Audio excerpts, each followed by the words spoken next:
So in this video, we're going to look at how we should be supporting autistic children in school, particularly around issues like distressed behaviour. Damian, can you tell us a bit about how educators typically support children's behaviour? Well, quite often in schools we have policies around behaviour which are very problematic for autistic children and young people, particularly in mainstream settings, and things like the zero tolerance policies on behaviour can be really problematic. But also some of these guidance around teaching methods, around sitting up straight and looking at the teacher and all of these kinds of routines. I don't think they're good educational practice generally, personally, or a way to treat children. It's more like crowd control. But I think they're discriminatory at times to neurodivergent people. And so really not a good idea. There's some more nuanced issues in the way distressed behaviour is sometimes dealt with. Some of the behavioural techniques, I think, are problematic in this regard. For example, ignoring behaviour one doesn't want to reward or reinforce. You could be ignoring distress and giving really the wrong message to a young child. That's, to me, particularly problematic as a technique sometimes used. Or trying to find a replacement behaviour for what someone's doing is very much trying to force the child to show their distress in a different way. If it's too forceful, you're more likely to cause more harm than good. And expecting children to not behave in certain ways when they're highly distressed and you're not helping with that distress is putting just more pressure on that child and without any understanding. So what's really key is understanding the distress. What's behind this behaviour occurring in the first place, which is easier said than done. But very much taking an informed approach around stress and what causes stress for autistic people will help. I think it's also important to consider the risk of teaching too much compliance. So, for example, I heard recently about a young autistic woman with an intellectual disability who said that if she was sexually assaulted, she wouldn't cry out because she'd been taught that it was wrong to shout. She wasn't allowed to shout. Therefore, if something like that happened, she would continue to obey the rule that it's not okay to shout. And that's an extreme example, but I think teaching autistic children to comply rigidly with rules can be.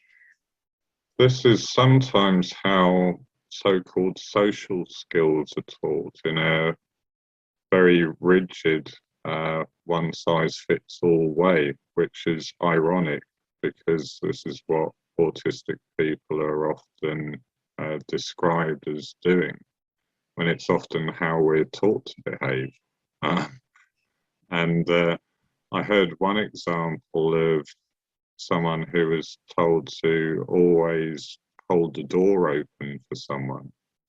And then they were invited to an autism conference type of event with hundreds of people. And they diligently went to hold the door open and then stood there for half an hour as people passed through the door. And people thought that the person was a porter or a helper at the conference. And he was just not knowing what to do because he was holding the door and everyone kept walking through the exit.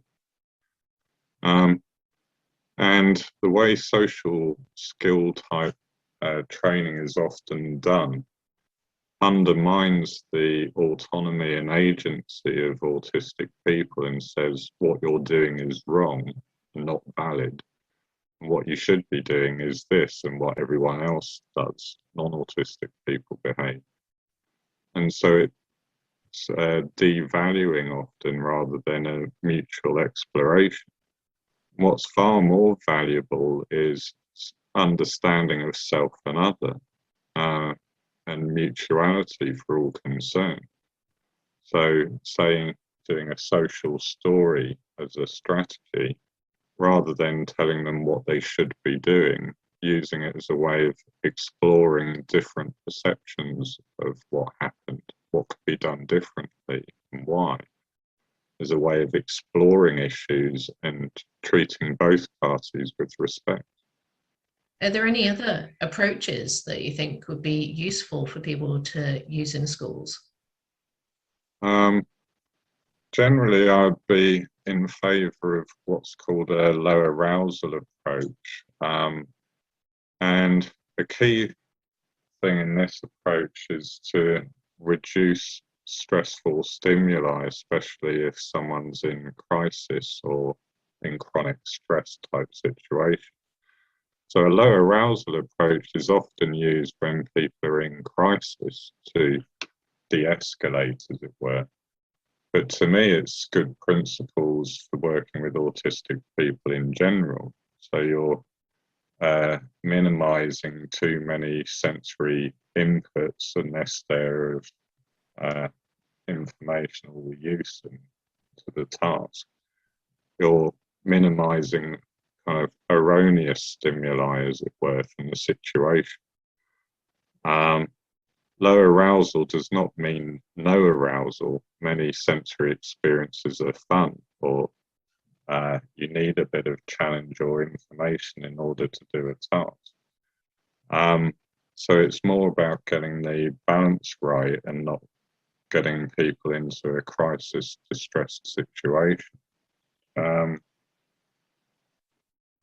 There's also looking at the sensory environment, what staff are doing and the people around the autistic person, their levels of distress as well, and how they're behaving.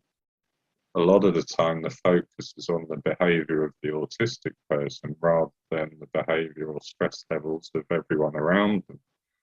And so we have to be thinking reflectively about everybody concerned.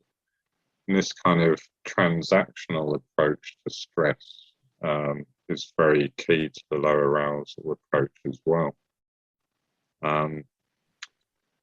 In terms of the general kind of framework of support, is also the SPELL framework, which has low arousal as part of it.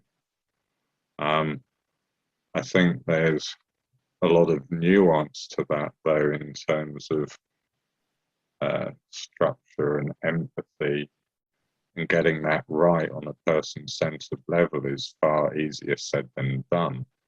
So if you're imposing structures, for example, on a person that doesn't make sense to them or they see as unnecessary or an imposition, you're likely to be causing distress rather than alleviating.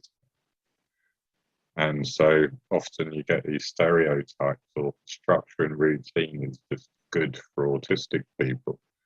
And it's these one-size-fits-all type simplifications which can lead to a lot of damage, because people are not thinking in a reflective, person-centered way.